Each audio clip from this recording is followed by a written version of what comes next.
चलिए स्टार्ट करते हैं JEE revision batch physics lecture number 3। और आज का टॉपिक है electric charge and field. Actual में ये थर्ड लेक्चर है इलेक्ट्रोस्टैटिक का, जिसके अंदर अपन पढ़ने वाले हैं आज इलेक्ट्रिक फ्लक्स के बारे में। ठीक है, तो उसके पहले इलेक्ट्रिक फ्लक्स से पहले क्या है, work done on an electric dipole in uniform electric field. Last class में मैंने इलेक्ट्रिक डाइपोल पढ़ाया था। अब बात करते हैं उसको अगर रोटेट करना है, अलाइन करना है अलोंग द इलेक्ट्रिक फील्ड, ठीक है, तो कैसे वो उसके ऊपर जो वर्क करेंगे हम उस वर्क डन को कैसे फाइंड आउट करें। ठीक है, उसकी बातें हो रही है यहाँ पर। तो वर्क डन निकालना है तो बहुत सिंपल है, देखो ध्यान से। आपको भी पता है कि वर्क का फॉर्मूला होता है फोर्स इनटू डिस्प्लेसमेंट, यही तो होता है ना फॉर्मूला। yes, तो यहाँ पर अगर देखें तो आपका जो फोर्स लगेगा, कौन सा फोर्स लगेगा यहाँ पर, जो इलेक्ट्रोस्टैटिक फोर्स लगेगा किसी भी चार्ज पे, किसी भी चार्ज के ऊपर जो इलेक्ट्रोस्टैटिक का फोर्स लगेगा उसकी वैल्यू कितनी होगी, Q इंटू ई, यही तो होगी ना, Q इंटू ई। ठीक है, तो उसके हिसाब से अगर देखें तो यहाँ पर जो आपका फोर्स होता है, अगर हम उसको इन टर्म्स ऑफ टॉर्क लिखें, क्या लिखें, इन terms of torque, because torque is also a type of force, right, होता है कि नहीं होता है। तो इन टर्म्स ऑफ टॉर्क अगर लिखेंगे तो क्या होगा, अगर हम वर्क डन लिखना चाहते हैं in terms of dipole moment, तो it can be written as PE cos theta 1 minus cos theta, क्या हो जाएगा, P cos theta 1 minus cos theta 2। ठीक है, ये आपका एक फॉर्मूला होता है। Next, if potential energy is arbitrarily taken zero, मान लेते हैं पोटेंशियल एनर्जी क्या है, जीरो है, when the dipole is at 90, then PE is rotating the, माफ करना यार, कंट्रोल में नहीं था ये मेरी। ठीक है, then potentially in rotating the dipole and including it an angle theta is given by potential energy is equal to minus PE cos theta। ठीक है, तो पोटेंशियल एनर्जी का रिलेशन, तो हमने वर्क पोटेंशियल एनर्जी यूज किया हुआ है, ठीक है, 0 और 90 के लिए। तो ये फॉर्मूला आपका याद रखना है आपको। ठीक है, जो वर्क डन होता है वही स्टोर होता है in the form of energy. अगर वर्क पॉजिटिव है तो पोटेंशियल एनर्जी क्या होगी, जीरो, बिकॉज पोटेंशियल आपको पता होना चाहिए क्या होता है भाई, रेस्ट एनर्जी होता है। इसका मतलब स्टोरिंग एनर्जी जो होती है वही होती है पोटेंशियल एनर्जी। ठीक है, यहाँ तक कोई दिक्कत नहीं। चलिए इसको नोट करिए, इसमें 3 केसेस होते हैं। ठीक है, तो केस अगर थीटा 0 है तो पोटेंशियल कितना जाएगा, माइनस पी। थीटा अगर 90 है तो ये क्या हो जाएगा, 0, और अगर थीटा 180 है तो यू इक्वल क्या जाएगा, प्लस पी। तो पहला वाला जो है उसको कहते हैं स्टेबल इक्विलिब्रियम, क्योंकि इसके बाद और आपका डाइपोल रोटेट नहीं होता है। मैंने क्या सिखाया था, अगर इलेक्ट्रिक फील्ड का डायरेक्शन देखो बेटा ये है, ठीक है, और अगर आपका चार्ज एक इधर आ गया एक इधर आ गया, और इनके बीच की दूरी जितनी है आपकी 2L। ठीक, मैंने कहा ये नेगेटिव चार्ज है और ये, तो पॉजिटिव के ऊपर क्या लगेगा, एक फोर्स लगेगा Q इंटू ई, नेगेटिव के ऊपर एक फोर्स लगेगा, अट्रैक्टिव फोर्स लगेगा Q इंटू ई, यही तो होगा ना। ये देखो एक दूसरे को कैंसिल आउट कर देंगे कि नहीं कर देंगे, तो इसका मतलब है अब ये डाइपोल है वो रेस्ट पे रहेगा कि नहीं रहेगा। तो इस समय जो इसका एनर्जी रहेगी कौन सी रहेगी, पोटेंशियल एनर्जी रहेगी, काइनेटिक रहेगी, पोटेंशियल रहेगी। तो ये कौन से इक्विलिब्रियम में है, स्टेबल इक्विलिब्रियम में। एक और केस है, अभी जो थीटा बनेगा वो कितना बनेगा, अगर इलेक्ट्रिक फील्ड से देखें तो डाइपोल मोमेंट का जो एंगल है वो कितना है, 0, थीटा कितना है, 0। अनस्टेबल इक्विलिब्रियम का देखो केस, ये दो चार्ज हो गए, अब ये पॉजिटिव हो गया और ये नेगेटिव, इनके बीच की दूरी कितनी है, 2L। इलेक्ट्रिक फील्ड का डायरेक्शन क्या है, ये। अब इसके ऊपर देखो डाइपोल मोमेंट इधर हो गया, डाइपोल मोमेंट और इलेक्ट्रिक फील्ड का एंगल होता है थीटा, कितना हो जाएगा, थीटा हो जाएगा 180, थीटा हो जाएगा 180। अभी भी लेकिन फोर्स कैंसिल आउट हो जाएंगे। नेगेटिव पे लगेगा एक अट्रैक्टिव फोर्स, नेगेटिव वाले पे लगेगा एक अट्रैक्टिव फोर्स जिसकी वैल्यू होगी QE। पॉजिटिव पे लगेगा एक रिपल्सिव फोर्स जिसकी वैल्यू कितनी होगी, QE। ये दोनों एक दूसरे को क्या कर देंगे, कैंसिल आउट कर देंगे। ऑब्जेक्ट अभी डाइपोल अभी भी आपका क्या रहेगा भाई, डाइपोल अभी भी आपका रेस्ट पे रहेगा, तो इस समय में इसके पास रहेगी आपकी इक्विलिब्रियम कंडीशन। बट अगर हम इसको हल्का सा भी डिस्प्लेस कर दें तो ये क्या करेगा, ये ऑसिलेट करना स्टार्ट कर देगा, तो एक अनस्टेबिलिटी होती है। और अनस्टेबिलिटी इक्विलिब्रियम मतलब क्या है, ऑसिलेट कह रहा हूँ, ये अपने पोजीशन पे वापस नहीं आ पाएगा, क्योंकि फिर क्या होगा, जैसे ही एक एंगल आप चेंज करते हो, देखते ना ध्यान से, मान लो ये रहा तुम्हारा पॉजिटिव, ये रहा तुम्हारा नेगेटिव, अब क्या होगा, ये कभी वापस आ सकता है नहीं,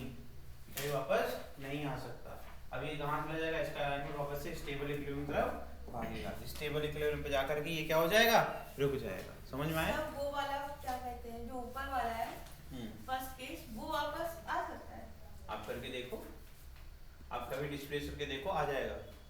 कैसे नहीं आएगा, देखो नोटिस करो। अगर हम इसको यहीं पर एक ड्राइंग बना देते हैं, ये इसका एक पोजीशन है पॉजिटिव और एक नेगेटिव। देखो इसको खींच रहा है इधर, इसको रिपल कर रहा है, वापस से कहाँ पहुंचेगा, जाएगा कि नहीं जाएगा, है कि नहीं? ये जाएगा 180 वाला नहीं, वो कभी नहीं जा सकता वापस, ये हमेशा स्टेबल की तरफ भाग के जाएगा। समझ में आ गया कि नहीं आ गया? तो स्टेबल इक्विलिब्रियम पढ़ा दिया, अनस्टेबल इक्विलिब्रियम पढ़ा दिया। अब पढ़ते हैं इलेक्ट्रिक फ्लक्स। इलेक्ट्रिक फ्लक्स मतलब क्या होता है? Electric flux is measure of flow of electric field through a surface. Mathematically electric flux is the product of an area element ds and normal component of E। एक simple सी बात है, number of electric field line passing through a cross section area perpendicular to it, ठीक है, ये हो जाएगा electric flux. समझ में आ रहा है कि नहीं आ रहा? कंपोनेंट क्या है? इलेक्ट्रिक फील्ड का जो फील्ड लाइन होनी चाहिए वो हमेशा सरफेस के परपेंडिकुलर होनी चाहिए। परपेंडिकुलर होगी तभी ऐसा होगा, नहीं तो नहीं इसको काउंट करेंगे। अगर एक एंगल पर है तो हम क्या करेंगे, एंगल रिजॉल्व करेंगे, ठीक है। कैसे करते हैं? This is a scalar quantity, scalar है तो फिर हम डॉट प्रोडक्ट करेंगे, क्योंकि दो वेक्टर क्वांटिटी को अगर हम मल्टीप्लाई करना चाहते हैं और हमें आंसर क्या चाहिए, हमें आंसर चाहिए आपका एक स्केलर, तो इसका मतलब है कि हमें क्या करना पड़ेगा, डॉट प्रोडक्ट यूज करना पड़ेगा। समझ में आ रहा है कि नहीं आ रहा है? तो इसको देख के डरने की कोई आवश्यकता नहीं है। हमने एरिया को स्केलर फॉर्म में लिखा और इस एरिया का यूनिट वेक्टर लिख दिया, तो जब हम E vector dot unit vector करेंगे तो ऑटोमेटिकली क्या हो जाएगा, वो आपका वेक्टर रिमूव हो जाएगा, ठीक है। और स्केलर हम मल्टीप्लाई कर सकते हैं। तो ये हो गया आपका फॉर्मूला, ठीक है। ये हो गया E D S cos theta, E dot D S और E dot and unit vector D S. कोई दिक्कत नहीं है, आपको अगर कोई भी एक समझ में आए तो आप उसको रिमूव कर देंगे। इससे डर लगता है तो इसको लीव कर दो, ठीक है। लेकिन यहाँ लिखा भी हुआ है n is the unit vector normal to area element d s, ठीक है। समझ में आ रहा है? इलेक्ट्रिक फ्लक्स का यूनिट क्या होगा, Newton metre square per coulomb, और इसका होता है वोल्ट मीटर, क्या होता है, वोल्ट, और डायमेंशन क्या होगा, ml3 t-3 a-1। नेक्स्ट है आपका गॉस थ्योरम, हो गया। नेक्स्ट है गॉस थ्योरम। गॉस साहब ने क्या बताया था, बोला था कि कोई भी अगर इनक्लोज्ड सरफेस है, क्या है, अगर कोई भी क्लोज्ड सरफेस है उसके अंदर कोई भी एक चार्ज आपने प्लेस कर दिया, अगर हम मान लेते हैं total charge enclosed by any a closed surface is q, then total flux passing through the closed surface will be equal to phi is equal to q upon epsilon naught। तो आपका total जो flux linkage, मतलब क्या कह रहे हैं कि number of field line passing through this closed surface will be equal to q upon epsilon naught। समझ में आया? तो यहाँ से आ गया, इसका मतलब है कि हमें एक डायरेक्ट फॉर्मूला मिल गया, बिना किसी इंटीग्रेशन के हम चाहे तो निकाल सकते हैं।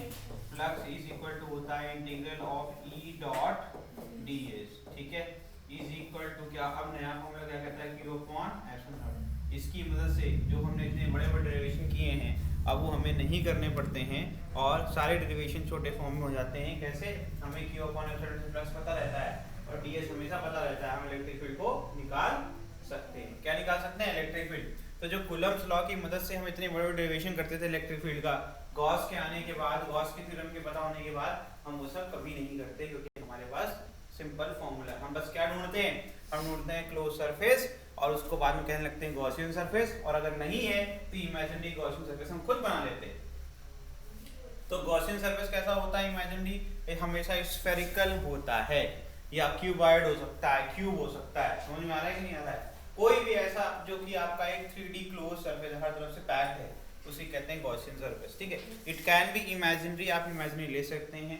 तो इससे होगा क्या, total charge enclose inside it. अगर मान लो कोई नॉन यूनिफॉर्म शेप है, उसके अंदर हमने उसका टोटल चार्ज, हमने बोला कि कैपिटल क्यू होता है, हमने एक बड़ा सा क्यूबॉइड बना लिया, उसके अंदर उसको प्लेस कर दिया, हमने कहा total charge enclose by this cuboid is, जो टोटल चार्ज होता है नॉन यूनिफॉर्म था। फिर अपन हम क्या निकाल सकते हैं, फ्लक्स निकाल सकते हैं।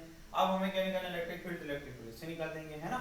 समझ में आ रहा है कि तो इलेक्ट्रिक फील्ड निकालने के लिए बहुत अच्छा ये तरीका हमें मिल गया। तो यहाँ लिखा भी हुआ है, the surface integral of the electric field intensity over an close hypothetical surface, लिखा तो है Gaussian surface in free space is equal to 1 upon epsilon naught times net charge enclosed within the surface. ठीक है. Application: electric field intensity due to an infinitely long straight charge wire. यहाँ क्या है? एक cylinder है. हमने क्या ले लिया? एक सिलेंडर का एक गॉसियन सरफेस ले लिया. ठीक है, दिख रहा है? 3 लिया. तो एक होता है क्रॉस सेक्शनल एरिया CSA, एक होता है टॉप का सरफेस एरिया, एक होता है बॉटम का. CSA पे क्या होगा? हर जगह ऐसे बनाना पड़ेगा, है ना? हर जगह इस तरीके से बनाना पड़ेगा. ठीक है, समझ में तो आ ही रहा होगा. तो इस एक्चुअली इसका हमने एक छोटा सा पीस ले लिया, फिर क्या कर देंगे? इंटीग्रेट कर देंगे पूरे CSA पे. ठीक है, वेरी गुड. तो ये आपको आता है. फिर यहाँ टॉप और बॉटम है. तो अगर हम देखें Gaussian surface is close around a charge distribution such that electric field intensity has a single fixed value at every point on the surface. ठीक है, तो देखो यहाँ से अगर हम चाहें तो इसका कितना आंसर आएगा. तो इलेक्ट्रिक फील्ड इंटेंसिटी को कैसे लिख सकते हैं? देखो E इज इक्वल टू क्या लिख दिया? ये क्या है? What is this? तो एक्चुअली देखिए ध्यान से बच्चा, जो लैम्डा है वो होता है linear charge density. Linear charge मैं थोड़ा सा बता देता हूँ, आप लोगों को थोड़ा बहुत रिवीजन करवा देता हूँ. तो ये क्या होता है? डेंसिटी. अब आपको पता, आप कहते हैं sir density is equal to होता था मास अपॉन वॉल्यूम. मैं कहूँगा बेटा जब हम चार्ज पढ़ रहे हैं तो चार्ज किसको होता है? मास के ऊपर. तो हम सरफेस वॉल्यूम चार्ज डेंसिटी में कह सकते हैं total charge inside a volume, या फिर और जो भी टोटल वॉल्यूम जिस पर डिस्ट्रीब्यूटेड है उसको डिवाइड कर देंगे तो हमें वॉल्यूम चार्ज डेंसिटी मिल जाएगी. तो ऐसा कोई भी जिसके अंदर वॉल्यूम हो उसका हो जाएगा वॉल्यूम चार्ज डेंसिटी. इसके अंदर जो चार्ज है वो वॉल्यूम पे नहीं है, वो एक वायर पे. फिर एक होता है सिग्मा. सिग्मा होता है सरफेस चार्ज डेंसिटी. क्या होता है? Surface charge density. इसका हो जाएगा total charge upon total area जिस पे वो डिस्ट्रीब्यूटेड. फिर आता है एक लीनियर चार्ज डेंसिटी. ठीक है, ये क्या होता है? ये किसी भी एक वायर जिसके पास एरिया क्रॉस सेक्शन और वॉल्यूम दोनों ना हो, जैसे कि हमारे करंट केस में है.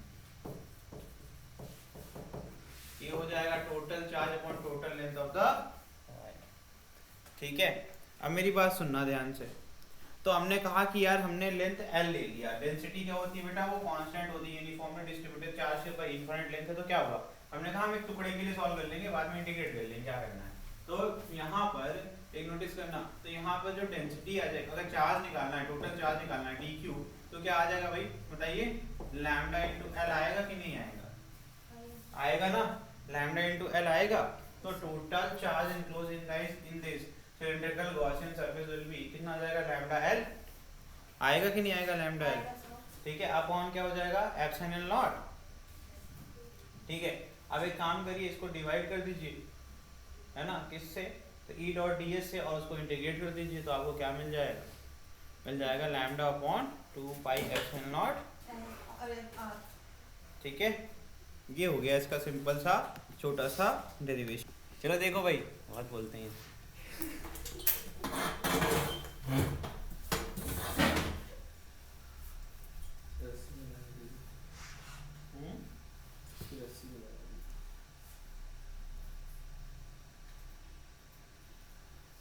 चलो ये हो गया.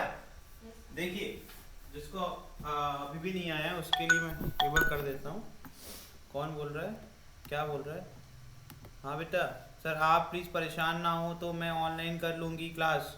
ओके, मत करना ऑनलाइन क्योंकि हम परेशान नहीं होंगे, हम कर लेंगे. 2 पाई आर. अच्छा 2 pi R, what is 2 pi R? Circumference into क्या करते हैं अगर हम इसकी लेंथ को, ये हो जाएगा वॉल्यूम और ये हो जाएगा lambda L upon epsilon not. Derivation complete हुआ. ये कभी कर सकते थे आप उससे, कभी भी आप कूलम्ब्स लॉ से जल्दी कर सकते थे नहीं. तो ये बहुत ही फायदेमंद रहा हमारे लिए फिजिक्स में गॉस लॉ का आना. ठीक है, गॉस लॉ से बहुत चीजें आसान आपकी हो गई. ठीक है,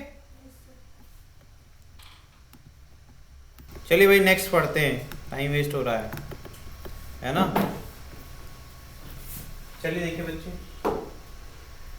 electric field intensity due to an infinitely long in. अब इसको देखो, अब एक नया केस आ गया। हमने क्या किया, हमने कहा कि यार अब एक हमने सरफेस चार्ज डेंसिटी वाला केस ले लिया। मैंने कहा कि शीट है जिसके ऊपर हमने यूनिफॉर्म डिस्ट्रीब्यूशन ऑफ चार्ज कर दिया, तो यहाँ जो सिग्मा है वो सिग्मा की वैल्यू क्या हो जाएगी, माफ करना, total charge upon total surface area. तो हमने कहा टोटल तो नहीं कर पाएंगे लेकिन छोटा सरफेस एरिया जरूर कर सकते हैं क्योंकि infinite number of plane sheet है ना। तो ऐसे केस में अपन क्या कर सकते हैं,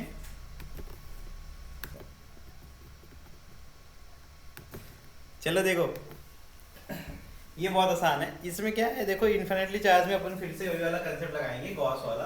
कहते हैं कि हमने एक इमेजिनरी सिलिंड्रिकल सरफेस ले लिया है। देखो एक सिलिंड्रिकल सरफेस ले लिया ना, सिलिंड्रिकल हमने क्लोज सरफेस ले लिया, ठीक है। अब इसको भी सॉल्व करना है तो अपन क्या कर सकते हैं, सेम कंसेप्ट, ठीक है। तो यहाँ पर देखिए the field line remain straight parallel to the uniformly, क्या हो गया बेटा, सर आप गायब हो गए। अच्छा मैं यहीं हूँ बेटा, कहीं नहीं जाऊंगा मैं, टेंशन ना लो, अभी टाइम है।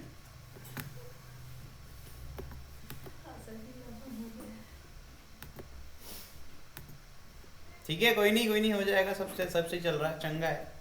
देखो तो यहाँ पर अपन क्या ले लिया, अगर हम यहाँ पर नोटिस करिए बेटा, और चलो थोड़ा सीरियस हो जाओ फटाफट। अब देखो जो शीट होती है या कोई सरफेस होता है उस पे हमेशा देखो उसका परपेंडिकुलर नहीं बनेगा ना, और कुछ पॉसिबल है क्या? तो जितनी भी इलेक्ट्रिक फील्ड लाइन होंगी वो एक दूसरे के पैरेलल होंगी कि नहीं होंगी?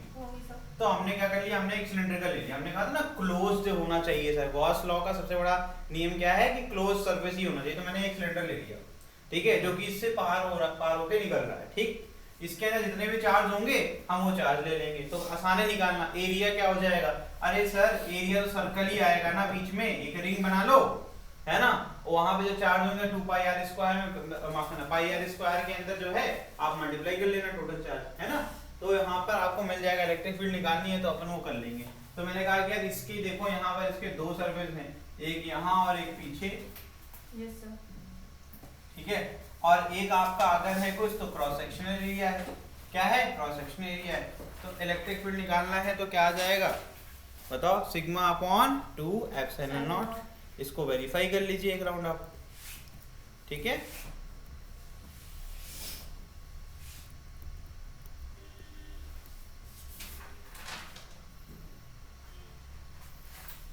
जो CSA वाला एरिया होगा, क्या वहां से कोई भी इलेक्ट्रिक फील्ड लाइन पास होगी?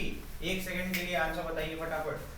कोई भी इलेक्ट्रिक फील्ड लाइन कट करके निकलेगी सामने, देखो बेटा 90 degree. All field line will be parallel to the CSA वाले सरफेस के।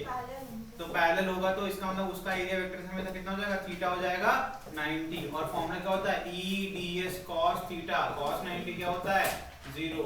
तो phi of CSA will be always 0। बचा क्या, phi of right and left, ठीक है। तो इसका आ जाएगा, देखो यहाँ पर फाई इक्वल हो जाएगा EDS, बिकॉज cos क्या हो जाएगा, 0 हो जाएगा, 0 cos 0 क्या होता है 1, ये हो जाएगा EDS, ठीक है। यहाँ भी क्या हो जाएगा EDS cos 0, ये हो जाएगा EDS। तो टोटल फ्लक्स क्या हो जाएगा, तीनों का sum, phi left, phi right and phi CSA। तो phi net will be equal to क्या आ जाएगा, ट्वाइस ऑफ EDS, है ना। अब इसको चाहो तो इंटीग्रेट कर लो DS को, तो क्या आ जाएगा, टोटल जो आपका एरिया है, तो टोटल एरिया कितना मान लेंगे इसका, 2πr², यही तो होगा। तो ES लिख दिया मैंने, और 2ES इज इक्वल टू क्या है भाई आपका, बताओ, टोटल चार्ज कैसे रिप्रेजेंट करेंगे, सिग्मा इंटू S, है ना। यही तो होगा ना, सिग्मा इंटू S होगा ना, सरफेस एरिया ही तो है, S फॉर सरफेस एरिया ही तो है। अरे भाई ठीक, नीचे क्या आ जाएगा, एप्सिलॉन नॉट। तो ये हो जाएगा ES is equal to sigma S upon 2 epsilon naught S। S cut जाएगा, बचेगा क्या, सिग्मा अपॉन 2 एप्सिलॉन नॉट। आया कि नहीं आया, प्रूफ हुआ कि नहीं हुआ? इतना ही आसान है ये। गॉस लॉ बहुत प्यारा है, हर चीज को आसान कर देता है, ठीक है।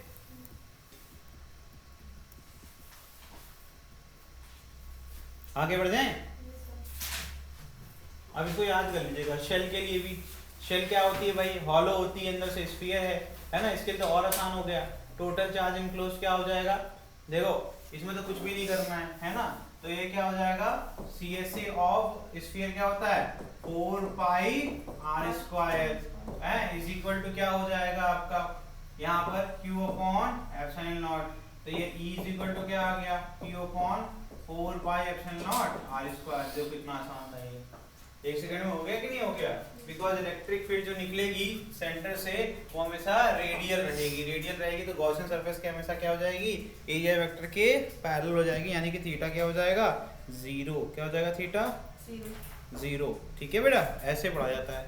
ठीक, आगे बढ़ जाएं। चलिए, at a point A on the surface of the shell, कोई दिक्कत नहीं है, पॉइंट ए पे भी निकाल लो, वहां पर भी क्या आ जाएगा। तो फिर नोटिस नहीं किया तूने पिछली बार, सरफेस के ऊपर अगर सरफेस के इनसाइड आएंगे तो ही जीरो होगा, नहीं तो बाकी जगह जीरो नहीं हो सकता, क्योंकि सरफेस के बाहर भी तो लास्ट आपका यहीं पर है चार्ज। तो ये जो एरिया लेंगे वो किसके लिए लेंगे, वही चार्ज के लिए तो लेंगे। ठीक है, यहाँ चार्ज है उसी का तो एरिया ले रहे हैं। आगे बढ़ जाएं। At point B inside, inside में क्या हो जाएगा 0। ठीक है, ये देखो क्या हो जाएगा 0। ठीक है, बिकॉज न्यूमरेटर में जो चार्ज है वो क्या हो गया 0, चार्ज 0 हो गया तो इलेक्ट्रिक फील्ड क्या हो गई 0। ग्राफ देखो, इनसाइड में फ्लैट, एकाएक मैक्सिमम एट सरफेस, उसके बाद डिक्रीज करना स्टार्ट हो जाएगा, डिक्रीज करना स्टार्ट हो जाएगा।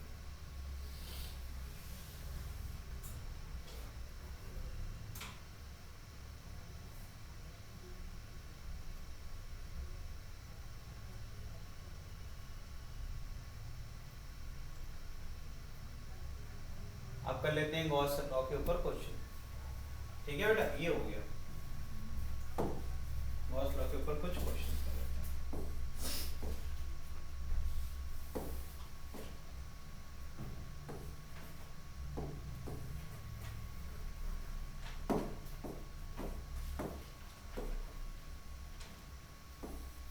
ठीक है, सारे टॉपिक हो गए ना, पोटेंशियल एनर्जी लास्ट टॉपिक है।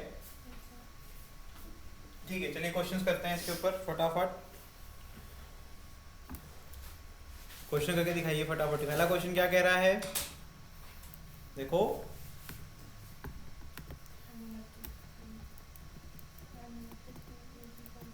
Electric field E is equal to 4xi minus y square plus 1j cap, है ना, पासेस थ्रू, हो गया इसको,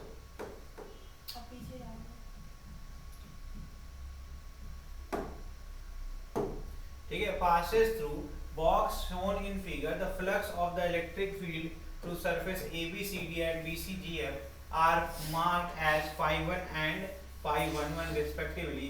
The difference between phi1 and phi11 is in Newton meter square per coulomb.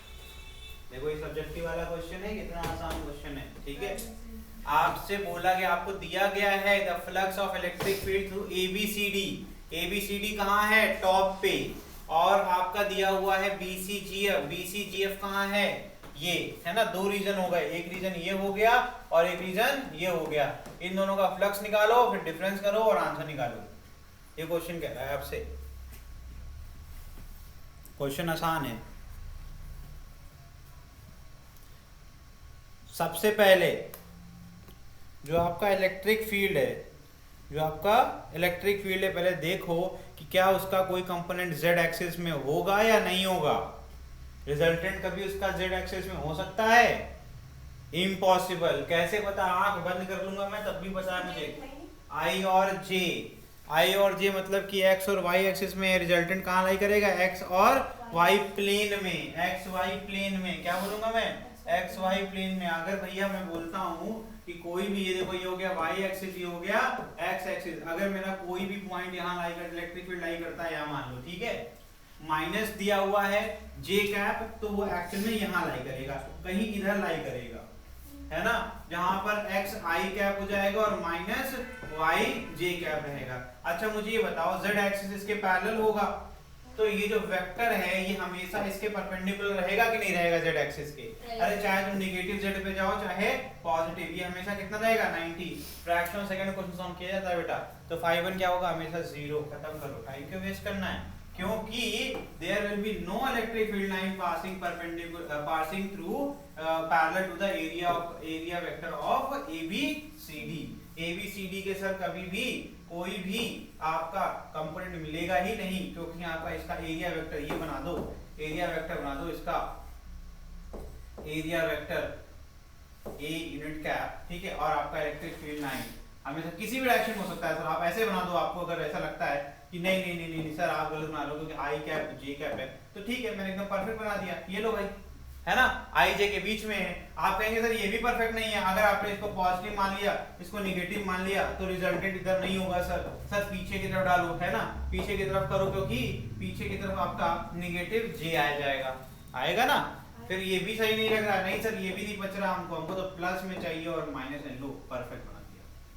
मेरा M क्या था, पहली बात तो मेरा एम था, मुझे ये पता होना चाहिए 90। मैंने कहा है इतना भी करने की टेंशन कौन लेगा, हमें इतना पता हो गया कि एक्स वाई प्लेन में तो जेड वाले तो एक्सिस परपेंडिकुलर हो गई, यहाँ थीटा हो गया 90 का फॉर्मूला होता है EDS cos ऑफ 90 और इंटीग्रल कर देते हैं ds के ऊपर। ये हो गया 0, खत्म करो ना यार, फाई 1 क्या हो गया। सॉल्व क्या करना है, सॉल्व तो सिर्फ एक ही करना था, वही इसका आंसर भी हो जाएगा। और आंसर एक और ट्रिक बताऊं, आंसर नेगेटिव आने वाला है। हाँ वो तो माइनस है ना, आंसर नेगेटिव आएगा बिकॉज 0 माइनस एनीथिंग, ठीक है, तो यहाँ नेगेटिव आएगा। अब अगर 511 भी नेगेटिव आया तभी पॉजिटिव हो सकता है, नहीं तो पॉजिटिव। अगर ये एमसीक्यू होता तो एलिमिनेशन मेथड के तरीके से हम फटाफट 2 ऑप्शन तो निपटा ही देते, ठीक है, फिर बाकी के 2 सॉल्व कर रहे होते, ठीक है, लेकिन ये सब्जेक्टिव था तो इसमें और ध्यान देने की जरूरत है। तो करो भैया 511 सॉल्व करो, तो यहाँ पर 511 ये हो गया, और इस प्लेन में तो कोई ना कोई कंपोनेंट होगा ही होगा, ठीक है। तो हम क्या करेंगे, इसमें हमारा जो एरिया वेक्टर है, ये भी करना बहुत कठिन नहीं है, this is very easy. How to do it, देखो बेटा ये बताइए, इसका जो एरिया वेक्टर हो क्या वो आई कैप की डायरेक्शन में होगा, रहेगा। तो किसी भी स्केलर को वेक्टर बनाना कितना आसान है, कहेंगे सर एरिया निकाल लो ना, तो मैं कहूंगा ठीक है ये लेंथ कितनी है, बताओ ये लेंथ कितनी होगी, ये y कोऑर्डिनेट है 2, ये लेंथ कितनी होगी सर, z कोऑर्डिनेट है 3, z कोऑर्डिनेट 2 है मेरे भाई, z कोऑर्डिनेट 2 है, तो एरिया क्या हो जाएगा, तो यहाँ लिखूंगा, देखो इतने में सॉल्व हो जाएगा, तो हो जाएगा इलेक्ट्रिक फील्ड जो भी दिया हुआ है डॉट एरिया, एरिया क्या है भाई यहाँ पर बताइए, 2 × 2 क्या होता है 4 आई कैप, है ना। बस इन दोनों का डॉट प्रोडक्ट कर लूंगा तो आंसर आ जाएगा। वैसे देखो वर्बली आंसर दिखा दूं तुम्हें, वर्बली दिखा दूं, देखो यहाँ i डॉट j 0 बचेगा क्या 4x आई कैप डॉट 4 आई कैप मतलब 16x आंसर आने वाला है। इसका आंसर कितना आया सर 16x। 16x। अब x का कोऑर्डिनेट उठा के पुट कर दो, आंसर आ जाएगा। x का कोऑर्डिनेट उठा करके पुट कर दो, यू विल गेट द 48। 16 3 जा कितना होता है 48। तो यहाँ कोऑर्डिनेट क्या है ABC BC GF वाले में देखो 3 3 3 3, तो आंसर क्या आया 48। तो फाइनल आंसर विल बी तो फाइनल आंसर देखो इतने में ही सॉल्व किया मैंने, जानबूझ के दिखाया कितना छोटा सॉल्यूशन हो सकता है अगर आपका कंसेप्ट तगड़ा है तो 5 net will be 5 1 minus 5 11, answer is 0 minus 48 which is equal to minus 48 newton metre square per coulomb लिख सकते हैं, पर कूलम बोलो ना, पर कूलम इनवर्स नहीं बोल सकते। ओके इतना ही करना था। Next, in finding the electric field using Gauss law, the formula E is equal to Q enclosed upon phi naught epsilon naught E। अरे epsilon naught ये सही तो लिखा हुआ है, अरे E S E dot S is equal to Q upon epsilon naught is applicable in the formula epsilon naught is permittivity of free space, A is area of Gaussian surface, Q enclosed is charge enclosed by Gaussian surface. This equation can be used in which of the following situation। अब यहाँ statement बताना कौन सही है, ठीक है। Question में देखो कहीं लिखा which statement is correct नहीं लिखा हो, जानबूझ करके लिखा हुआ है which in which statement this formula can be used या फिर this theorem can be used only when Gaussian surface is an equipotential surface, only when Gaussian surface is an sir D। अच्छा वो रिपीट हो गया है, पहला वाला उतना ही है, ठीक है। Equipotential surface and E is constant on the surface. अच्छा वेन ये गड़बड़ है कुछ, इसमें लोचा है बेटा, इसमें क्वेश्चन में ये गलत है, ये वाला गलत है। लिखा हुआ equipotential surface and E is constant on the surface, electric field की बात कर रहा है, ठीक है। When only when E is equal to constant on the surface for any choice of Gaussian surface. क्योंकि आपने तो बताया था ना Gaussian surface, Gaussian surface equipotential होता है, अभी आगे यही तो पढ़ाने वाले हैं, ऑप्शन ए इज करेक्ट। बाकी सब सही इनकम्प्लीट से लग रहे हैं, बाकी सब इनकम्प्लीट से लग रहे हैं, तो एक ही है जो कंप्लीट है, कौन सा वाला? क्योंकि एक चीज सोचो, इक्विपोटेंशियल जब लेते हैं सरफेस, कैसे इक्विपोटेंशियल मतलब कि बराबर पोटेंशियल हो हर जगह पर। वो पोटेंशियल किस पर डिपेंड करता है? वही इलेक्ट्रिक फील्ड के ऊपर, है ना। तो यहाँ पे तो कई चीजें हैं, लेकिन आधी अधूरी हैं, इसलिए सिर्फ ऑप्शन ए। और गॉसियन सरफेस इक्विपोटेंशियल होता है, ठीक है। अगला करें, जब इनकम्प्लीट लगे तो ये जो कंप्लीट हो वही लगाया जाता है, ठीक है। Let a total charge 2q is distributed in a sphere of radius r with charge density कितना given by rho r, क्योंकि sphere है तो वॉल्यूम चार्ज डेंसिटी दिया हुआ है, क्या दिया है? rho r is equal to kr, where r is the distance from the center. Two charges a and b of minus q each are placed on diametrically opposite point at equal distance a from the center. If a and b do not experience any force, then what is the value of a? ठीक तो है, figure बनाओ, solve करो, खत्म करो।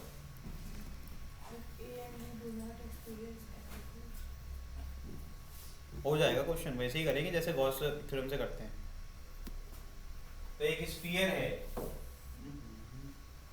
कोई एक ऐसा कलर बेटा जो हर जगह काम करे। Give me some suggestions.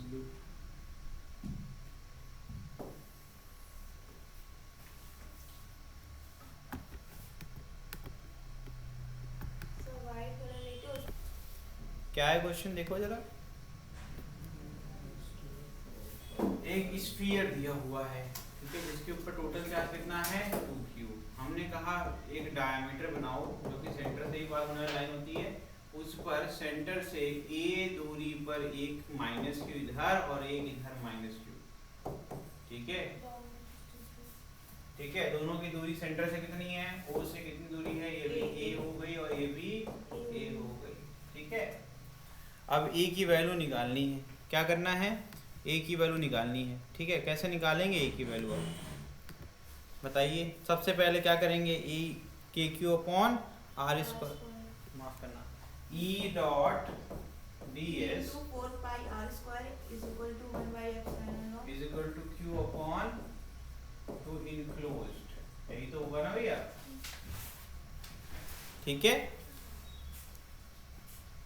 तो अगर हम इसको करें सॉल्व तो क्या हो जाएगा?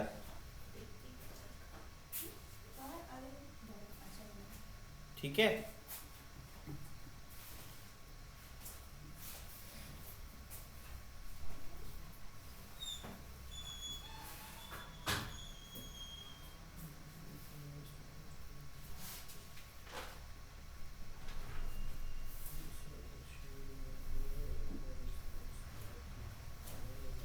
तो क्या हो जाएगा भैया बताओ? into 4 pi r square। अरे density into area, surface area, है ना, यही तो करोगे। और जो आपने क्या लिया? डिस्टेंस लिया, तो ये हो जाएगा dr, यही तो होगा। इंटीग्रेट करेंगे ना, क्योंकि ये यहाँ पर क्या है? वॉल्यूम के साथ चलेगा ना, तो ये हो गया तुम्हारा, ठीक। टोटल चार्ज अपॉन क्या होगा? टोटल वॉल्यूम, है ना। तो ये हो गया इसमें, तो CSA में हमने उसमें 4 पाई आर स्क्वायर, तो उससे हमने dr मल्टीप्लाई कर दिया, ठीक। अब ये हो गया आपका डिवाइड बाय किससे होगा? 1 अपॉन एप्सिलॉन नॉट, इंटीग्रेशन ये हो जाएगा एप्सिलॉन नॉट। ये किसके बराबर हो जाएगा? ये हो जाएगा e इनटू क्या आ जाएगा यहाँ पर? 4 पाई आर स्क्वायर। ये हो गया आपका e into 4 pi R square, तो यहाँ आ जाएगा के आर, डेंसिटी क्या जाएगा? K R into 4 pi R square into d R upon epsilon. ठीक है, ओके। जो चीजें कट रही है उनको काट के खत्म करो। ठीक है, बचेगा आर डी आर और के बचेगा, है ना। क्या बचेगा? आर डी आर और के। ठीक है, अब उसको सॉल्व कर डालो।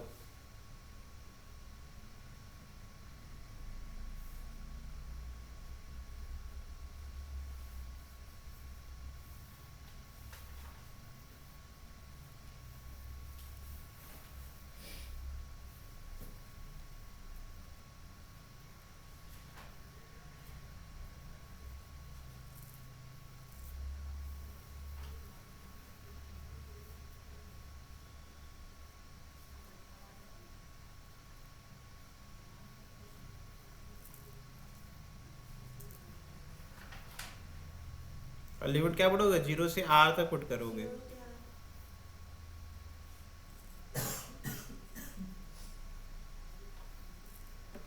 सबसे पहले यहाँ क्या करेंगे? इंटीग्रेट करेंगे। ये हो जाएगा इक्वल टू नहीं लगाया, e into 4 pi R square, और यहाँ आ जाएगा ये जगह k बाहर आ जाएगा।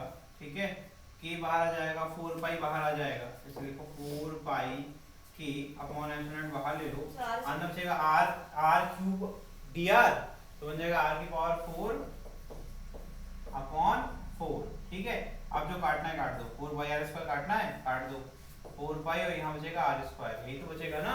तो क्या बचेगा यहाँ पर? Final formula electric field is equal to k R square upon 4 epsilon naught, यही तो बचेगा। कुछ और बचा है क्या? यही है, यही आ रहा है ना तुम्हारा भी? ठीक तो है, ठीक है। अब 2q से सॉल्व करो इसको।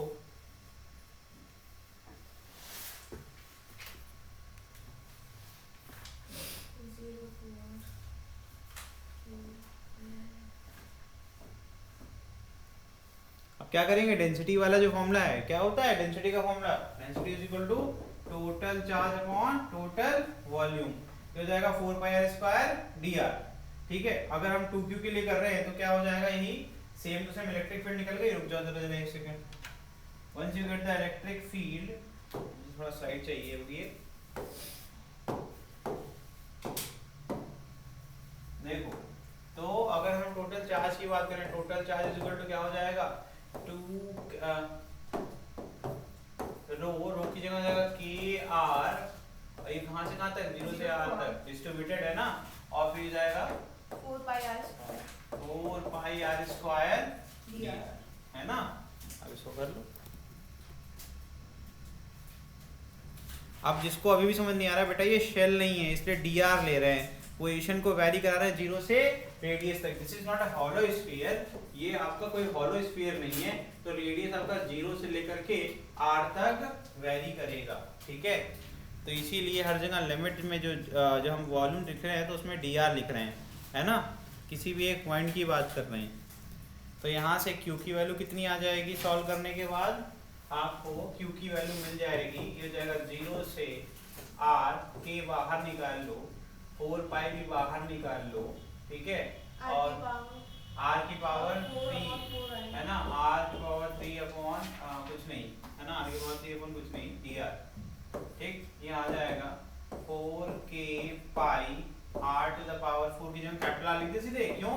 लिमिट 0 से r है। ठीक है, ये हो जाएगा capital r to the power 4 upon 4 cut जाएगा, तो ये आ जाएगा q इज इक्वल टू क्या आ गया? यहाँ एक 2q है ना, k पाई r की पावर 4 बाई 2, ये आ गया तुम्हारा चार्ज की वैल्यू। ठीक,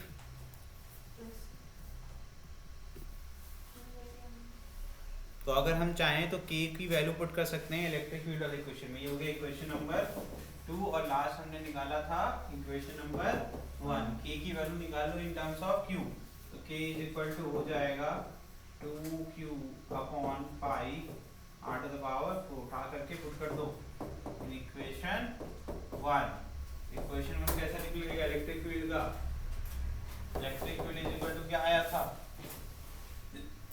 तो ये आ जाएगा आपका 2q upon pi r to the power 4 into r square upon क्या था 4 एप्सिलॉन नॉट, यही तो है ना। सॉल्व कर लो इसको, 2 टू जा 4 जाएगा q r square upon 2 pi epsilon naught r की power 4 in terms of charge, electric field in terms of charge मिल गया। ठीक है, ठीक है।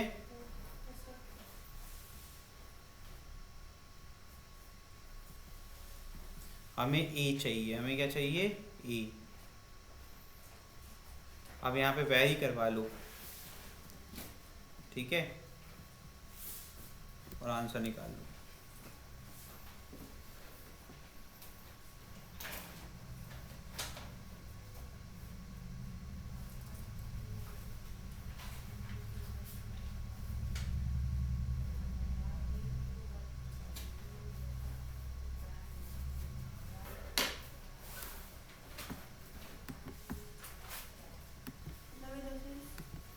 देखो मेरी बात सुनो, आपको क्या लेना है, आपको लेना है कि इमेजिनरी स्फीयर जिसकी कितना रेडियस है a, क्या लेना है इमेजिनरी, यार ये रेड कलर और येलो कलर कुछ आज करता हूं मैं, ठीक है। ये एक नया स्फीयर ले लिया, ठीक है, क्यों अपने को पता ही है, ठीक। अब इसकी वजह से यहाँ पे इलेक्ट्रिक फील्ड होगी तो फॉर्मूला जो हमारे चेंज हो जाएगा, वो फॉर्मूला कितना चेंज हो जाएगा आपका, जो फॉर्मूला नया वाला बन जाएगा वो आपका बन जाएगा स्मॉल r की जगह क्या आ जाएगा, स्मॉल r की जगह आ जाएगा a, क्या आ जाएगा a, ठीक है। तो वहां पर आप a की स्क्वायर कर लीजिए, ठीक है। और अगर हम यहाँ पर q इंटू ई कर दें, क्या कर दें q इंटू ई कर दें, कैसे करेंगे, दो अलग अलग इक्वेशन बना लेते हैं, मल्टीप्लाई कर देते हैं उनको, तो हमें क्या मिल जाएगा LHS में वैल्यूज मिल जाएंगी, उठा के सारी वैल्यूज पुट कर देंगे, तो सॉल्व करके हमें सारे नॉन फैक्टर्स हैं, तो आपको a नहीं मिल जाएगा, a किसके टर्म में मिल जाएगा हमें r के टर्म में, बाकी सब क्या हो जाएंगे कट जाएंगे। Q के फॉर्मूले में और इसके फॉर्मूले में क्या सिमिलरिटी है बताइए, बताइए। K की वैल्यू हमने 2q अपॉन पाई r की पावर 4 ली हुई है, ठीक है। तो जब आप मल्टीप्लाई करेंगे तो K की वैल्यू भी हम उठा के तो पुट कर सकते हैं, ठीक है। तो सॉल्व करेंगे तो हमें क्या मिल जाएगा, सिंपलीफाइड आंसर मिल जाएगा। समझ में आ रहा है, तो इस तरीके से सॉल्व करना है, ठीक। इसका ऑप्शन कौन सा करेक्ट हो जाएगा, ऑप्शन ए, ठीक है। और कोई तरीका है करने का इसका, और भी तरीके हैं इसे करने के, ठीक है। श्रिया तुम्हारा लग रहा है आंसर नहीं आ रहा बेटा, बोल नहीं रही हैं आप,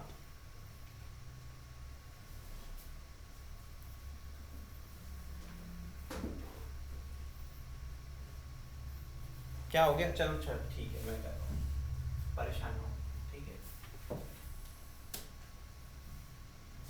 अगर हम लोग देखो अल्टरनेटिव क्या है इसका, एक छोटा स्क्वायर ले लेते हैं, ठीक है। तो उसके हिसाब से गॉस लॉ के हिसाब से e into 4 pi a square equal to क्या हो जाएगा, 4 pi a square equal to बताइए, यहाँ पर total charge upon epsilon naught है ना, यही तो होगा। अब ये डेंसिटी लिख दी हमने, इनटू वॉल्यूम लिख दिया, तो 4 पाई a स्क्वायर इनटू क्या आ जाएगा आपका dr, यही तो होगा, होगा कि नहीं होगा। अब इसको सॉल्व कर लीजिए, ठीक है, इसको आप सॉल्व कर लीजिए। तो आपको यहाँ पर a स्क्वायर में डायरेक्टली अगर लिमिट लगानी है तो हम इसको r के टर्म में कर लेंगे, बिकॉज़ a किसको रिप्रेजेंट करता है, रेडियस को, और लिमिट 0 से ये कर देंगे। गलत कर रहे हैं क्या, तो यहाँ से भी रीअरेंज कर लीजिए आप, यहाँ से सॉल्व करके दिखाइए मुझे। तो सारे फॉर्मूले जो आपको मिल रहे थे वो फिर से मिलेंगे, बस किस टर्म में मिलेंगे, अब एरिया के टर्म में, क्या मिल जाएंगे एरिया के टर्म में। तो यहाँ क्या आएगा k r स्क्वायर अपॉन क्या आ जाएगा 4 एप्सिलॉन नॉट, यही तो आएगा, ठीक है।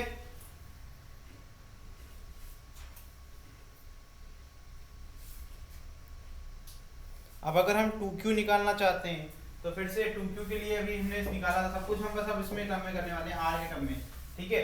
तो 2q की वैल्यू कितनी आई थी, अभी सॉल्व करके निकाला था, 2q से हमें क्या मिला था, k मिला था, k अब हम दोबारा ही सॉल्व करेंगे, क्या कितना आ गया आपका, k कितना आया था, k q equal to 2q upon pi r ठीक है, ठीक। और उसके बाद क्यू ई निकाल लीजिए और उसके बाद सम कर दीजिए, आपको एलिमिनेशन मिल जाएगा। अब हमने क्या बोला, हमने कहा कि मल्टीप्लाई कर दो क्यू को और ई को, क्यू ई मल्टीप्लाई कर दो, ठीक है। तो फॉर्मूला क्या हो जाएगा आपका, क्यू ई मल्टीप्लाई कर दो,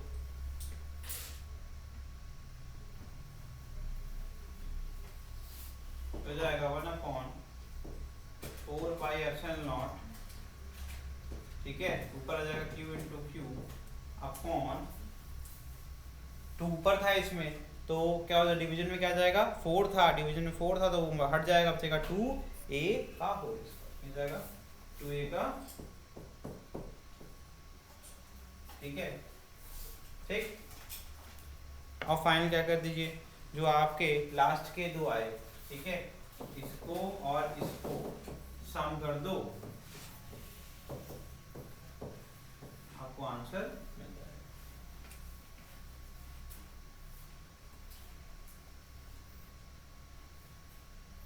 ठीक है,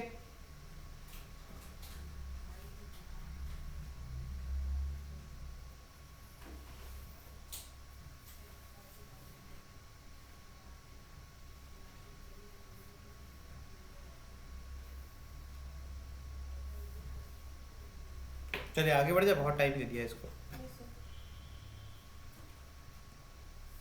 नेक्स्ट देखिए, a charge q is placed at distance a/2 above the center of the square surface of edge as shown in figure. The electric flux to the square surface is, तो कह रहे हैं square surface से electric flux कितना निकल रहा है, solve करिए। यस, q/6 होगा ना इसका आंसर। क्यों, क्योंकि सर ये स्क्वायर है तो आपको बनाना पड़ेगा एक क्यूब, इसके सेंटर में प्लेस्ड है, तो टोटल चार्ज इनक्लोज्ड क्या हो जाएगा, फिर आपका टोटल चार्ज हो जाएगा क्यू, और कितने फेसेस 6 हो जाएंगे, 6 फेसेस हो जाएंगे, तो q/6 एक फेस के लिए, तो स्क्वायर के लिए क्या आ जाएगा, q/6 epsilon not. Option number 2 is right. इतना आसान क्वेश्चन, टाइम वेस्ट कर लो। 4 close surface and corresponding charge distribution shown below, ठीक है, S1 S2 S3 and S4. Let the respective electric flux through the surface be phi1 phi2 phi3 and phi4. But then what is the order? ये भी बहुत बेकार question, जल्दी करिए। Net charge से निकालेंगे आंसर फटाफट।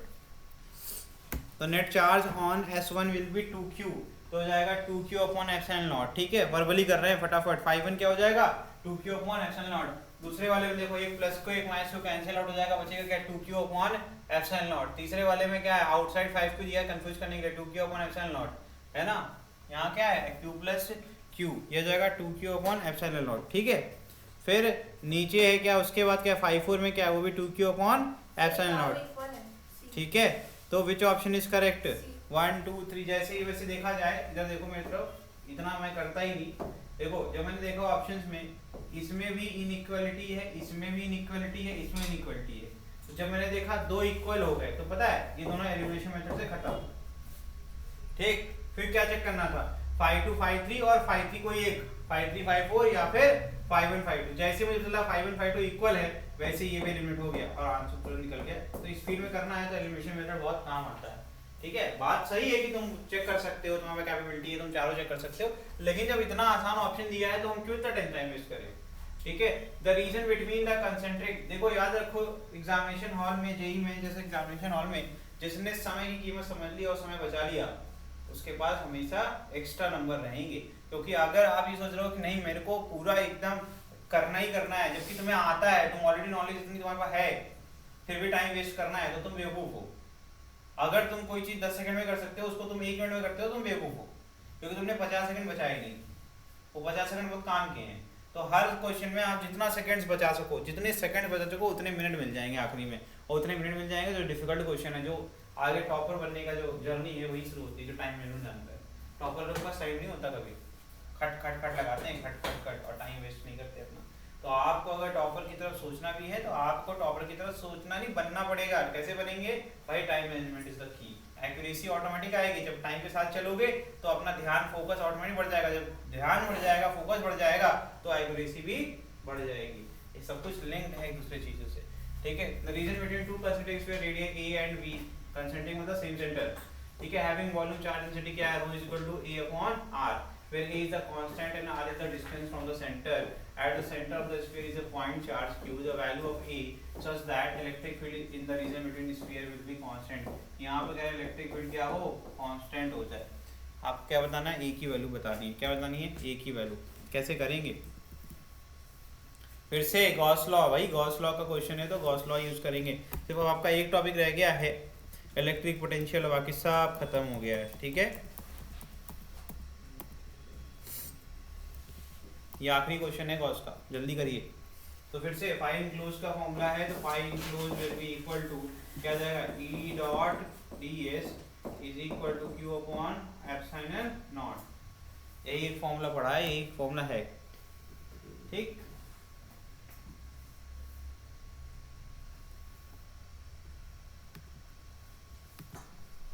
चलिए अब हो गया सब सिस्टम मैच कर गया. आप पढ़ेंगे इस पे. दिख कैसा रहा बेटा, अच्छा दिख रहा है ना. ओके, विजिबिलिटी ठीक है ना, विजिबिलिटी ठीक है. इससे क्या एक बड़ी प्रॉब्लम सॉल्व हो गई. बार बार जो कलर चेंज करना पड़ता है वो नहीं करना पड़ेगा, है ना. तो क्वेश्चन का अप्रोच वही गॉस लॉ वाला होगा, है ना. तो क्या कर सकते हैं अपन, यहाँ पर देखिए जो आपका यहाँ पर एरिया इंक्लोज हो जाएगा ई. नहीं वो तो ठीक है, पेन तो चला दे. आज की क्लास जो है येलो की आदत हो गई. E/4 पाई, किसका चेहरा देख के उठे थे. ऐसा अंधविश्वास बिल्कुल नहीं करना चाहिए आदमी को.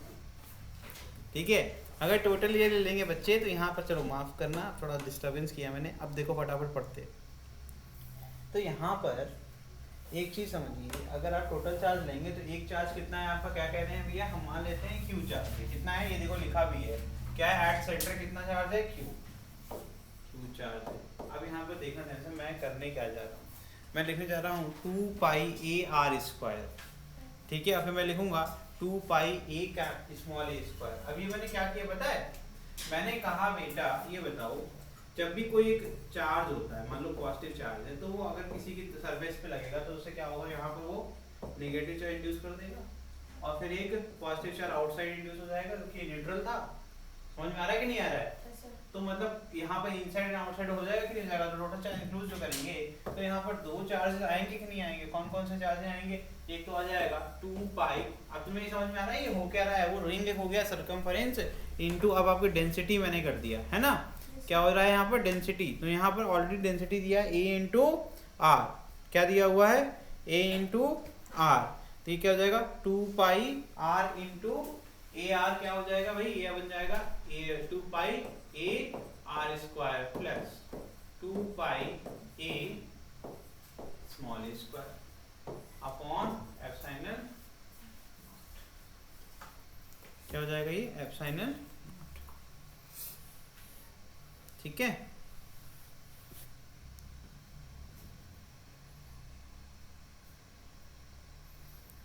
अब यहां पर जो डेंसिटी हो जाएगी वो dr अपॉन dv होगी या नहीं होगी.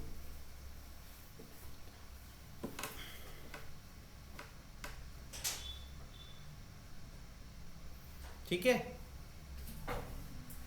ठीक है, वैरी करेगी ना. चलिए, तो यहां से क्या जाएगा, Q इज इक्वल टू क्या आ गया, Q इज इक्वल टू आ गया density into 4 pi R square. ठीक है,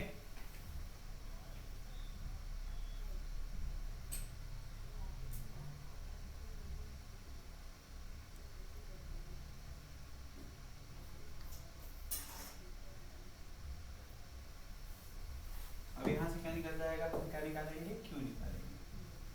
क्या निकालेंगे, वैल्यू पुट करिए और इंटीग्रेट कर दीजिए कहाँ से कहाँ तक, 0 से r. ये हो जाएगा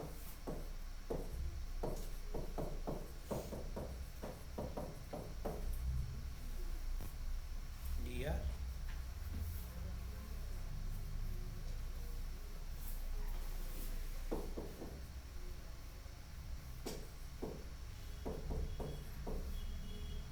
अब देखो यहाँ एक r तो कट गया, आर स्क्वायर बाई 2 आएगा, और आर स्क्वायर बाई 2 और ऊपर ऊपर क्या है, 4 है. तो बचेगा क्या, 2r स्क्वायर ठीक है। और आप अगर हम यहाँ पर 0 से r की जगह इसको करते हैं a से r, तो क्या हो जाएगा, लिमिट लगा दो a to r, ये हो जाएगा 2 pi a r square minus क्या हो गया, charge between a and b की बात हो गई। ठीक है। इलेक्ट्रिक फील्ड क्या होता है बताइए, KQ अपॉन आर स्क्वायर। ठीक है। तो यहां से क्या हो जाएगा, electric net electric field will be K, और फिर क्या आ जाएगा यहाँ पर Q। अब यहाँ टोटल चार्ज जब करते हैं तो एक तो आपका Q minus 2 pi a small a square होगा, और अपॉन क्या जाएगा आर स्क्वायर, एक बार क्या जाएगा, यहाँ पर ये माइनस नहीं किया क्या मैंने, अरे यार यहाँ तो निगेटिव इन्फ्लुएंस होगा, तो यहाँ पर क्या जाएगा अपॉन आर स्क्वायर प्लस 2 पाई। ठीक है। और अगर E इंडिपेंडेंट है किसके, R के, तो आपको Q minus 2 pi a square क्या होना पड़ेगा 0, क्या होना पड़ेगा 0 for E to be independent, क्या होना पड़ेगा Q माइनस 2 पाई 0, इसको 0 होना पड़ेगा, और यहाँ से a की वैल्यू निकल जाएगी Q upon 2 pi a square, की वैल्यू कितनी आ गई Q अपॉन 2 पाई a। ठीक है। Option number C is correct. ठीक है, वेरी गुड श्रेया। ठीक है, चलिए ठीक है, ये हो गया। अब नेक्स्ट टॉपिक है आपका electric potential. Electric potential is a physical quantity which determines the flow of charge from one body to another. It is physical quantity that determines the degree of electrification of a body. ठीक है, हाँ वो potential वाली बात होगी। ठीक है, तो क्या कह रहे हैं यहाँ पर कि इलेक्ट्रिक पोटेंशियल क्या है, एक फिजिकल क्वांटिटी है जो डिटरमाइन करती है फ्लो ऑफ चार्ज को। ठीक है, इलेक्ट्रिक पोटेंशियल, इलेक्ट्रोस्टैटिक पोटेंशियल।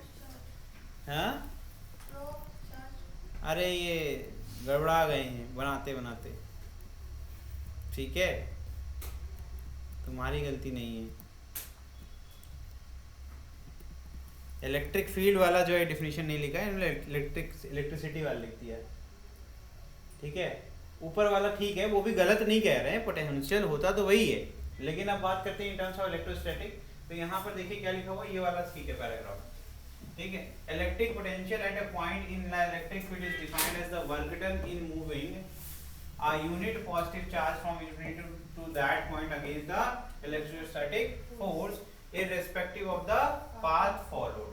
कहाँ से भैया, इंफिनिटी से किसी एक पॉइंट तक हम जो लेकर के आ रहे हैं, जितना वर्क किया हमने, ठीक है, उसी की बात हो रही है। Electric potential difference between any two point in the electric field is defined as the work done in moving a unit positive charge from one point to other against the electrostatic force irrespective of the path followed। ठीक है, इससे फर्क नहीं पड़ता कि आपने बात क्या फॉलो किया है, बिकॉज इलेक्ट्रिक फील्ड क्या होती है, कंजर्वेटिव फील्ड होती है, वहां पे पाथ पे डिपेंड नहीं करता, वर्क हमेशा कांस्टेंट होता है दो पॉइंट के बीच में।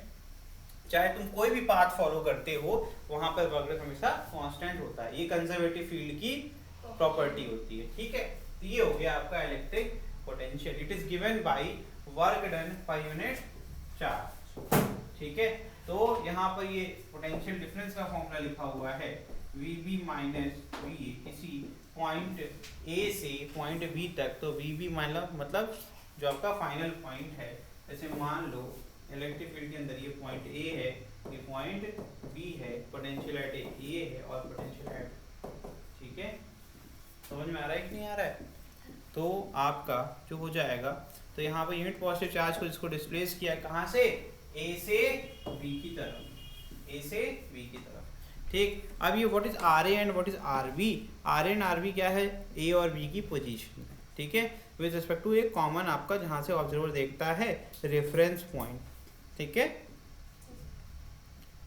ओके। अच्छा, जब भी ये वर्क डन होता है A से B की तरफ जा रहे हैं, तो ई किसके अगेंस्ट होता है? अब जिस चार्ज के पास जा रहे हो या जिस पॉइंट के करीब जा रहे हो उस पॉइंट पे भी कोई चार्ज हो सकता है, तो इलेक्ट्रिक रिपल्शन या अट्रैक्शन हो सकता है। तो वर्क डन अगेंस्ट किसको कहेंगे? Electric forces. समझ में आ रहा है कि नहीं आ रहा है? तो ये हो गया, किसके अगेंस्ट काम करते हैं? इलेक्ट्रिक फोर्सेस के अगेंस्ट अपन काम करते हैं। ठीक है, तो अगर हमें वर्क डन का फॉर्मूला बनाना हो तो क्या बना सकते हैं? W इज इक्वल टू जो चार्ज को डिस्प्लेस किया और इन दो पॉइंट के बीच में वहां जो पोटेंशियल डिफरेंस था, ये हो गया वर्क डन का एक छोटा सा फॉर्मूला। समझ में आ रहा है कि नहीं आ रहा है? तो अगर हमें इलेक्ट्रिक पोटेंशियल का कोई अलग से फॉर्मूला बनाना है तो क्या बन सकता है वो फॉर्मूला? किसी भी पॉइंट चार्ज के कारण, ठीक है, हम किसी भी पॉइंट पर अगर हमने क्या कहा, हमने कहा कि we have work done on this test charge, जिसको इन्फिनिटी से लेकर कहां तक आ रहे हैं? पॉइंट बी तक। ठीक, तो इसमें जो पोटेंशियल होगा वो क्या होगा? E is equal to Q upon 4 pi KQ upon R। तो यहाँ पर V होता है बेटा। क्या हो गया ये? मतलब लग रहा है कंटेंट डेवलपर हमारे जो है तो थोड़ा सा उनका सिस्टम फ्यूज हो गया, इलेक्ट्रोस्टैटिक कंटेंट बनाते हैं। V is equal to KQ upon R। ठीक है, और जो एक्चुअल फॉर्मूला होता है वो पढ़ना है, तो होता है E डॉट VR। ठीक है, जिससे कि देखो E इलेक्ट्रिक फील्ड का फॉर्मूला पता है KQ अपॉन R स्क्वायर, और वहां पे dr का इंटीग्रेशन करेंगे तो क्या मिल जाएगा? R मिलेगा। R मिलेगा ना, तो इसका मतलब है कि R कट जाएगा, बचेगा KQ अपॉन R। समझ में आ रहा है कि नहीं आ रहा है? इलेक्ट्रिक फील्ड से ही बन के निकलता है ये, तो पोटेंशियल हो जाएगा KQ अपॉन R। ठीक है, क्या हो जाएगा? KQ upon R।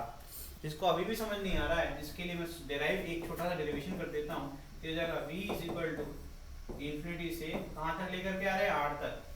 ये हो जाएगा KQ अपॉन क्या जाएगा? R square. ये हो जाएगा dr। ठीक है ना? गलत तो कर नहीं रहे।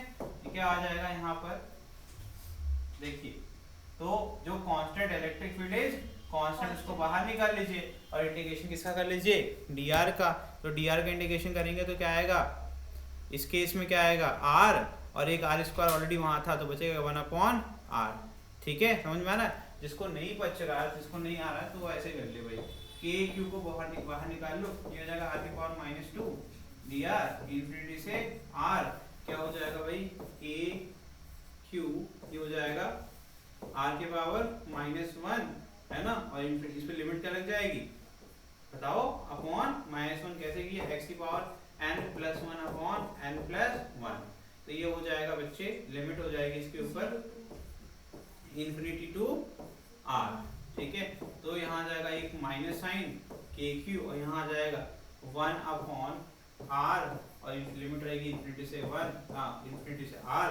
तो ये हो जाएगा minus KQ 1 upon R minus 1 upon 1/20 is always 0। समझ में आ रहा है कि नहीं आ रहा है? और कोई बचा क्या? तो यहाँ से क्या आ जाएगा? KQ अपॉन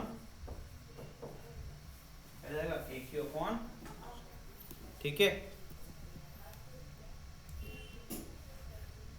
और एक माइनस भी तो नीचे था ना, तो माइनस माइनस क्या हो जाएगा? प्लस। ये क्या हो जाएगा? प्लस। ये माइनस साइन भी तो है, क्या जाएगा? प्लस। सब कुछ सही है ना? यहाँ जो फॉर्मूला होता है, यहाँ एक माइनस साइन ऑलरेडी होता है, एक माइनस कम पड़ रहा है। ठीक है, एक माइनस साइन पहले से था, तो जब इसको सॉल्व किया तो माइनस माइनस क्या हो गया? प्लस। ये बन गया KQ अपॉन R, आपका मेन फॉर्मूला V का। ठीक है, डन। अब आपको कहोगे कि ये सब माइनस साइन जो बेटा वर्क जो कर रहे हैं वो अगेंस्ट किसी इलेक्ट्रिक फोर्स से कर रहे हैं, इसलिए नेगेटिव साइन आता है। ठीक है, ये कंटेंट डिस्टर्ब है इसलिए मुझे डिस्टर्ब कर रहा है, कंटेंट गड़बड़ है थोड़ा सा। तो ये क्या है? ये देखो यहाँ पर भी क्या लिख दिया? इलेक्ट्रिक। ये E लिख के चले आ रहे हैं, इनको लग रहा है E और V एक ही होता है, कचरा कर रखा है पूरा इसमें। ठीक है,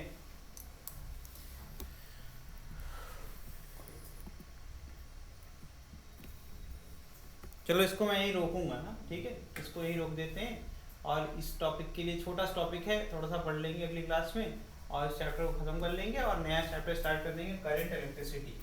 अगली क्लास में अपन ये चैप्टर खत्म भी करेंगे, क्योंकि कंटेंट थोड़ा सा गड़बड़ है, पहले इसको मैं ठीक करवाता हूँ, और गड़बड़ कंटेंट पढ़ने का मतलब नहीं। ठीक, सही कंटेंट के साथ पढ़ेंगे अगली क्लास में। और करंट इलेक्ट्रिसिटी इसमें हम लोग कंटिन्यू करेंगे। ठीक है, चलिए आज के लिए इतना ही।